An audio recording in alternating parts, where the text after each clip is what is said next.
Em nome do Pai, do Filho e do Espírito Santo. Amém. A paz esteja com você. O relato da paixão de Jesus que a liturgia nos propõe neste domingo, Mateus 27, 11 a 54, nos coloca diante de Jesus em casa de Pilatos, governador da Judéia. A acusação que lhe fazem é de que ele se declara rei dos judeus, portanto, inimigo de César, o imperador romano, portanto, um subversivo condenado à morte infame de cruz. O diálogo de Pilatos com Jesus domina quase toda a cena. Pilatos está convencido de que Jesus não tinha a intenção de ocupar o lugar de César. Era um galileu que arrebanhava pessoas, anunciava-lhes uma mensagem religiosa incapaz de degenerar numa insurreição contra o domínio romano, falava-lhes de um reino que era dos céus e manifestava o seu poder curando os enfermos e libertando os endemoniados. Diante da resistência dos chefes, dos sacerdotes e anciãos, que incitavam a multidão ali presente para pedir a morte de Jesus, Pilatos oferece-lhes a possibilidade de libertar Jesus através do indulto que lhe era concedido por ocasião da Páscoa. Mas os chefes dos judeus e a multidão preferiram um criminoso, Barrabás, do que a Jesus de Nazaré.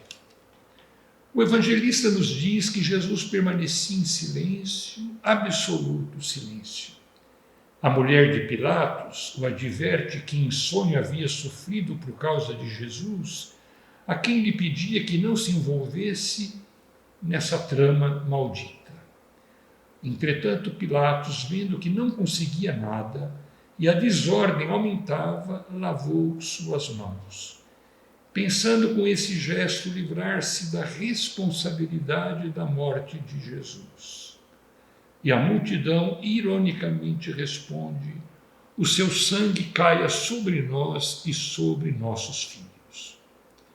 Evidentemente que as palavras da multidão, incitada pelas autoridades religiosas de Israel, não devem servir de pretexto para qualquer antissemitismo. Foi uma reação induzida pelos chefes religiosos que obrigaram Pilatos a condenar Jesus à morte. Mateus falava muito brevemente da flagelação de Jesus, mas se alonga quando se trata da coroação de espinhos de Jesus. Os soldados romanos debocham de Jesus, tratam-no como um palhaço, forjando um manto real e uma coroa para aquele que era condenado por dizerem que se considerava rei dos judeus.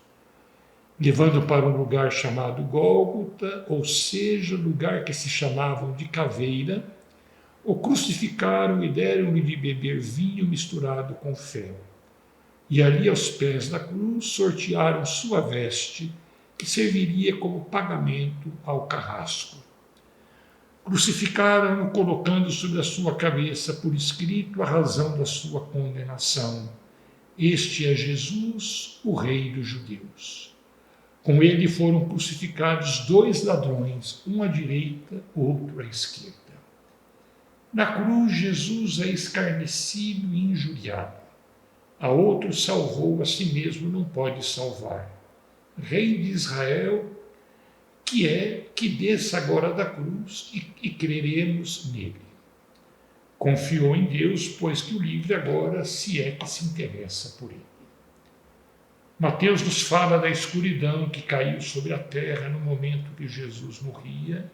Fala também do véu do santuário que se rasgou em 2 partes, de cima a baixo, do tremor da terra e dos túmulos que se abrem, permitindo que os falecidos ressuscitassem.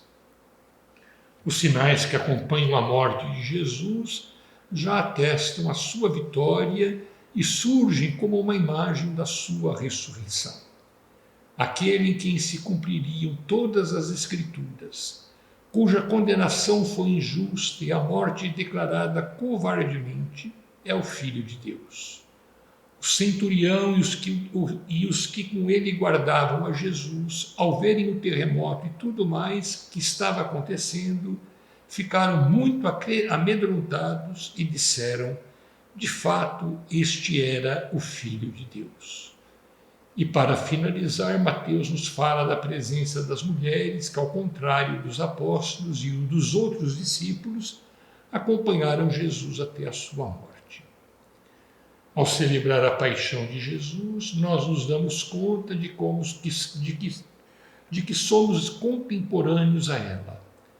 Hoje ele continua a ser condenado e rejeitado nos centros de decisão, ignorado pelos detentores do poder, desprezado e injuriado por aqueles que dizem ser seus discípulos, mas o ridicularizam pela sua conduta que testemunha contra a sua fé. Por isso, ao celebrar a paixão de Jesus, cabe a nós nos perguntar se continuamos a fazer o mesmo que Pilatos fez, lavando as mãos diante da sua responsabilidade, preferindo o seu conforto, ou como o centurião e os guardas que, acompanhando a morte de Jesus, declararam-o Filho de Deus e creram nele. O Senhor esteja convosco, Ele está no meio de nós.